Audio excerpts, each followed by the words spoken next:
5 decimal ज़मीन देना होगा। नीतीश जी आप गच्छे थे, आप दीजिए। तो सरकार के तरफ से तो ऐसा रैन बसेरा योजना चलाया गया है जिसके तहत जो है 5 डिसमिल जमीन भूमिहीनों को दिया जा रहा है। 200 यूनिट बिजली फ्री और स्मार्ट मीटर के वरीयता जो सरकार कह रही है कि स्मार्ट मीटर हर गरीब को घर में लगेगा, तो इसकी वरीयता समाप्त करने के लिए हमारी पार्टी भाकपा माले कह भी रही है, मांग भी कर रही है सरकार से, या मुहिम भी चला रही है कि स्मार्ट मीटर की वरीयता समाप्त किया जाए और सभी गरीबों को 200 यूनिट बिजली फ्री। जहाँ से अम्बेडकर साहब चुनाव लड़े थे वहाँ पे कांग्रेस का प्रत्याशी जो है लड़ करके उनको हरवा दिया, तो कांग्रेस जो है अम्बेडकर विरोधी है, ऐसा बीजेपी का कहना है। नमस्कार, मैं हूँ राजेश कुमार और आप देख रहे हैं जान आवाज़ दस्तक। अभी हमारी मौजूदगी है अरवल जिले के कुर्था प्रखंड प्रांगण में और यहाँ पे भाकपा माले की तरफ से जो है धरना प्रदर्शन चल रहा है। आइए यहाँ बात करते हैं किस लिए धरना पे बैठे हुए हैं, किस लिए धरना पे बैठे हुए हैं। धरना पर बैठे हुए हैं, यहाँ सरकार गच्छी थी कि सभी गरीब को 5 डिसमिल ज़मीन देंगे। ये नीतीश जी वादा किए थे। मोदी जी कहे थे कि मैं सभी को पक्का मकान बना दूंगा 2022 तक, ये तो 24 बढ़ के चलाया। यहाँ अभी जो जनगणना में हुआ उसमें 96 लाख 95 लाख कुछ से लोग ज़्यादा लोग हैं जिनका आय जो है 6000 से कम पर उनका ज़िंदगी गुजरता है। वैसे लोग को 2 लाख रुपया कहे थे कि हम रोज़गार करने के लिए देंगे यहाँ, जो लेकिन आज तक लागू नहीं हुआ। इसीलिए हम लोग लगातार आंदोलन में हैं पूरे बिहार में कि आपको 5 डिसमिल ज़मीन देना होगा। नीतीश जी आप गच्छे थे, आप दीजिए।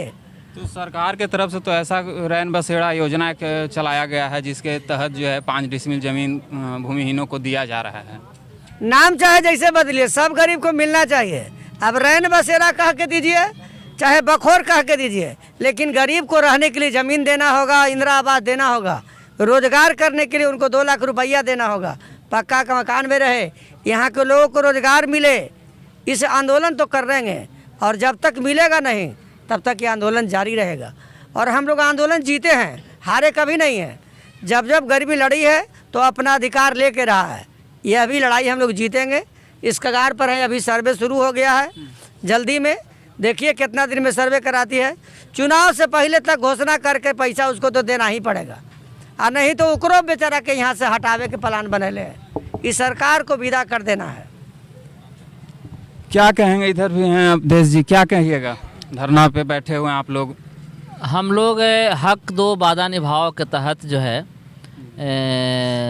24 अगस्त को बड़ी संख्या में, हज़ारों की संख्या में हम लोग मांग करने आए थे और एक बार फिर 1 अक्टूबर को भी मांग किए थे, जिसमें मांग था कि जो सरकार घोषणाएं की है, सबसे पहले तो प्रधानमंत्री जी ने घोषणा किए थे कि सभी गरीबों को 2022 तक पक्का मकान दे देंगे।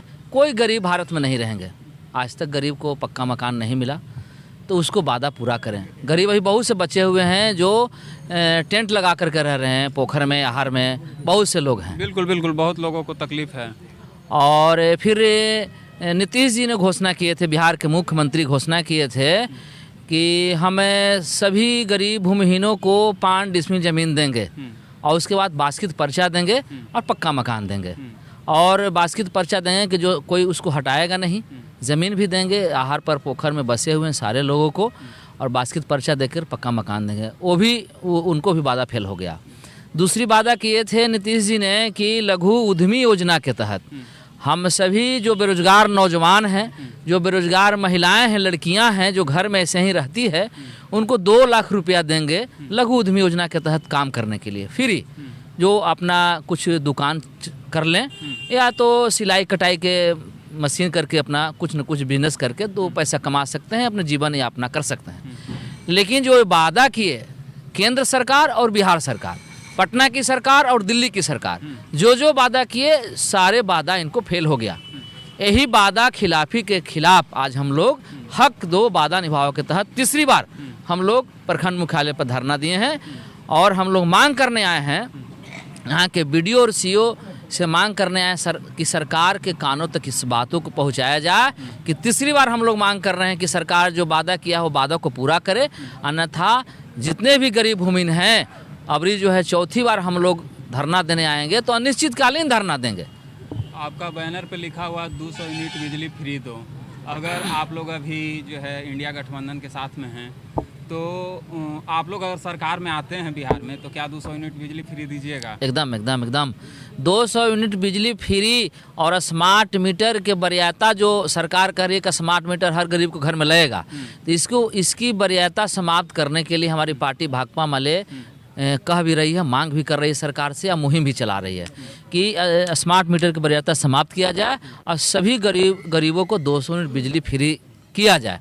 तो अगर मेरी सरकार आने वाला दिन 2025 में सरकार बनती है तो सरकार जो है 200 यूनिट बिजली फ्री देगी।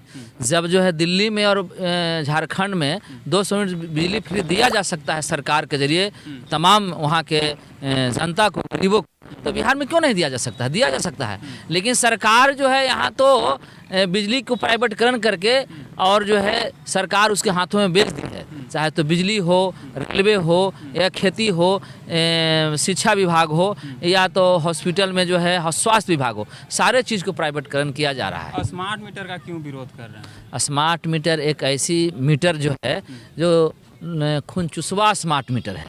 गरीब को लगा ना कि जब हम रिचार्ज वाला स्मार्ट मीटर लगा लेंगे तो मोबाइल जैसे जो हम रिचार्ज करते हैं कि 200 या 250 रुपये में रिचार्ज कर लेते हैं तो 1 महीना चलता है, तो हम लोग अगर 500 रुपये का रिचार्ज कर दें तो 1 महीना हम लोग बॉल जलाएंगे फ्री में। लेकिन यहाँ तो 500 रुपये का रिचार्ज करा रहे हैं, आज एक सप्ताह में 5 दिन में जो है 500 रुपया कट जा रहा है और 500 रुपया माइनस में चला जा रहा है। ये जो खून चूसवा स्मार्ट मीटर जो है सरकार के जरिए खून चूसा जा रहा है। सरकार में अंडानी के हाथों बेच दिया गया है, जो सरकार बड़ी मोटी रकम ली है अंडानी के से, और अंडानी भी गरीब गुरबा से पैसा ऐंठना चाहती है, खून चूस करके पैसा कमाना चाहती है। इसलिए हम लोग स्मार्ट मीटर के विरोध कर रहे हैं, सारे जनता गरीब विरोध कर रही है। मुझे लगता है कि देखिए बिहार में जो है किसान और मजदूर का जो है यहाँ ज़्यादातर संख्या है, किसान और मजदूर बिहार में रहते हैं। और किसानों के पास जैसे अभी मान के चलिए गेहूँ का फसल लगा है, तो जब गेहूँ मतलब जब उपज उनका होगा तब उनके पास पैसा होता है, गला बेचेंगे तो दे पाएंगे वो, या मजदूर हैं तो पहले काम कीजिए उसके बाद उनको पैसा मिलता है।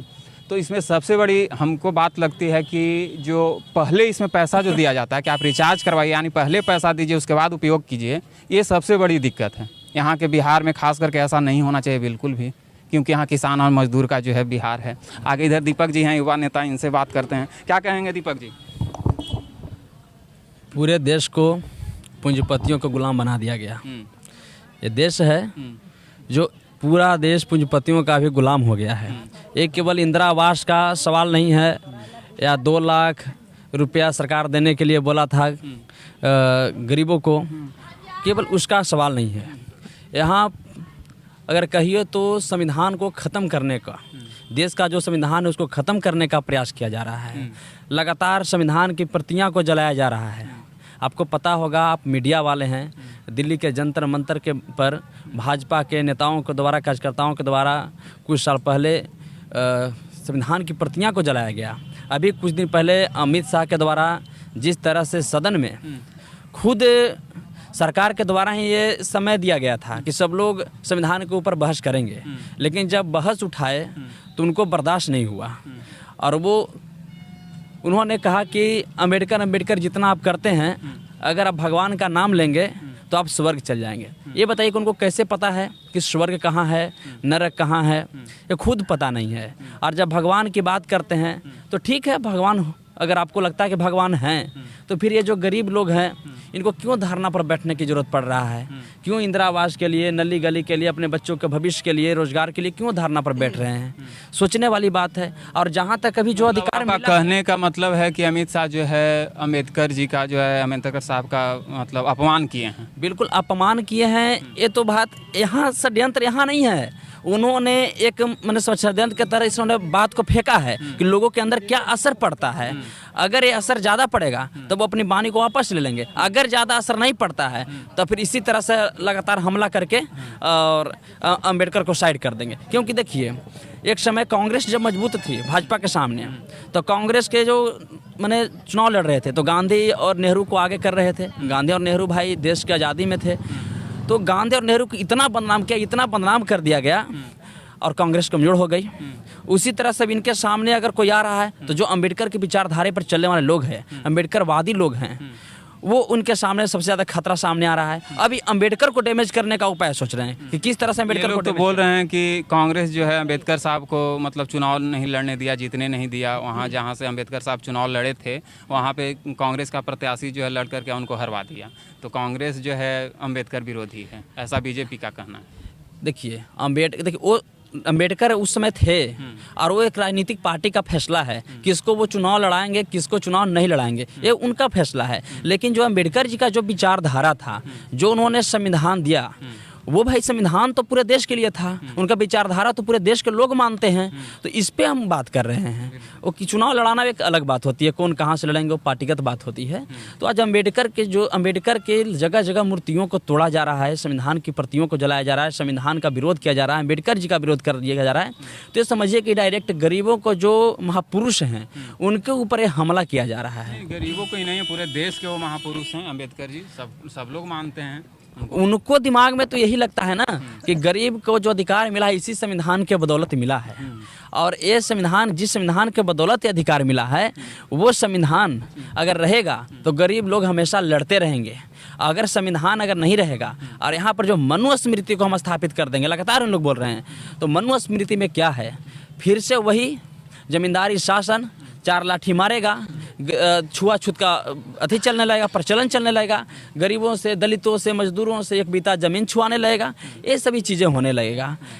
जहाँ पर चाहिए रोज़गार, लोगों के युवाओं को चाहिए रोज़गार, न्यूनतम मजदूरी, बाहर में काम करने जाते हैं बिहार के सैकड़ों मजदूर, 12 घंटा काम करते हैं, 10 घंटा का मजदूरी मिलता है, जब पाते हैं जब उसको हटा देते हैं। उसकी जो कितनों नॉलेज उनके पास रहे। जन सुराज तो वही बोल रही है कि हम पलायन रोकेंगे, सरकार में आएंगे। फिर जन सुराज की बात कर रहे हैं। अरे भाई जन सुराज की बात अब कर रहे हैं। जन सुराज पार्टी वो पार्टी नहीं है, एक चंदा सा सिलने वाला संगठन है।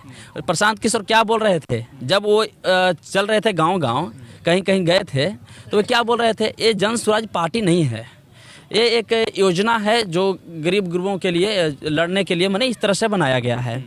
लेकिन जब 1 तारीख को कितना तारीख, 1 तारीख को कौन सा महीना था, अभी 1-2 महीने पहले जब पार्टी बना तो जन सुराज को ही प्रमोट किया देगा कि ये पार्टी हो गई। पहले कह रहे थे कि ये पार्टी नहीं है, फिर उससे पहले वो बोल रहे थे कि पार्टी नहीं है, लेकिन 2022 में ही ये एक कंपनी है जन सुराज के नाम से, दिल्ली में इसका रजिस्ट्रेशन है 2022 का ही। सोचिए कितना साल पहले से षड्यंत्र चल रहा था कि हम जनता को मूर्ख बनाने का काम कर रहे हैं। तो फिर उनके बारे में हम बात ही नहीं करना चाहते हैं। प्रशांत किशोर भी पूंजीपतियों का है, उनका भाषण आप सुने होंगे। वो प्रशांत किशोर खुद बोल रहे थे कि हम आपका पैसा आता कहाँ से है। तो जिन नेताओं को हमने जिताने का काम किया है चुनाव में, वो नेता लोग जो पूंजीपति लोग हैं उन लोगों मदद कर रहे हैं। तो भाई जो नेता के खिलाफ आप बोल रहे हैं वही नेता आपको मदद किए हैं, तो उनके खिलाफ आप कैसे लड़िएगा। आपको आगे बढ़ाने के लिए काम कर रहे हैं। जो आप पूंजीपति आपको पैसा दे रहे हैं तो आप तो पूंजीपति के पक्ष में ना खड़ा रहिएगा। जो भाजपा की आइडियोलॉजी है, आप कहते भी हैं कि भाजपा के लिए हम काम किए हैं, तो सारा आइडियोलॉजी तो उन्हीं का है भाजपा का, और वही चीज़ वो भी कर रहे हैं। क्या बहुत बहुत धन्यवाद। इनका कहना है कि प्रशांत किशोर जी भी जो है वो पूंजीपतियों का हैं। और आप लोग वीडियो से क्या समझते हैं, वीडियो को लाइक कीजिए, शेयर कीजिए। मिलते हैं अगले वीडियो में, तब तक के लिए जय हिंद।